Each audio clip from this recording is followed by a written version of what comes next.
Yes, very start.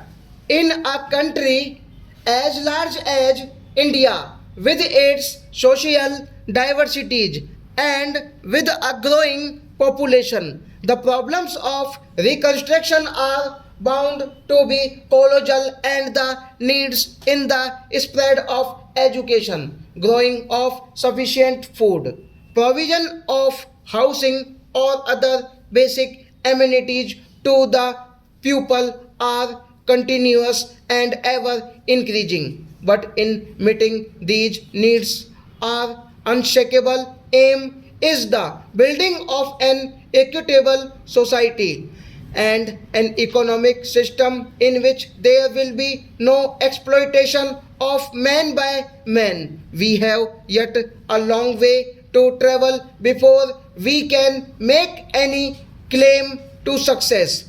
We have resources in land, water, and minerals such as very few countries have, even making allowance for the vagaries of the weather. The country is capable of achieving self sufficiency in regard to the basic requirements of our pupil. An integrated service oriented program is an essential precondition for this.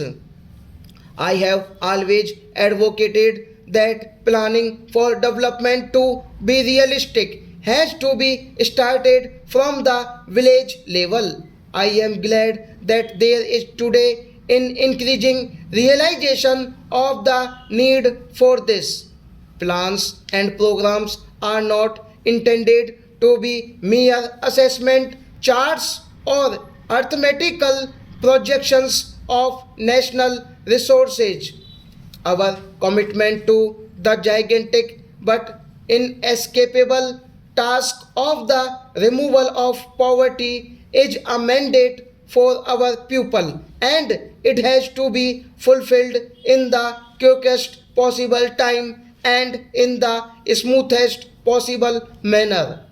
The task must be tackled on a war footing, and this calls for collective effort and collective wisdom on the part of every group and every individual on the in the country.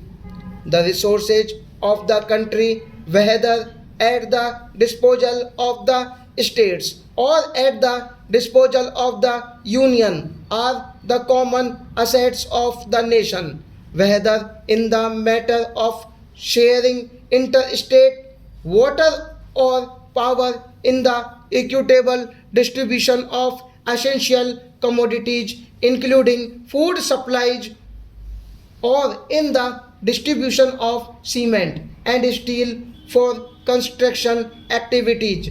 To cite only a few examples, the guiding principle should be that we do the maximum good to our pupil as a whole. The prosperity and progress of every part of India is the concern of the whole nation. Every Indian born in this country has a right and a claim to an equal share in that prosperity and progress. The state has a duty to take special care of the weaker sections of the community and the backward areas in different parts of the country in helping to build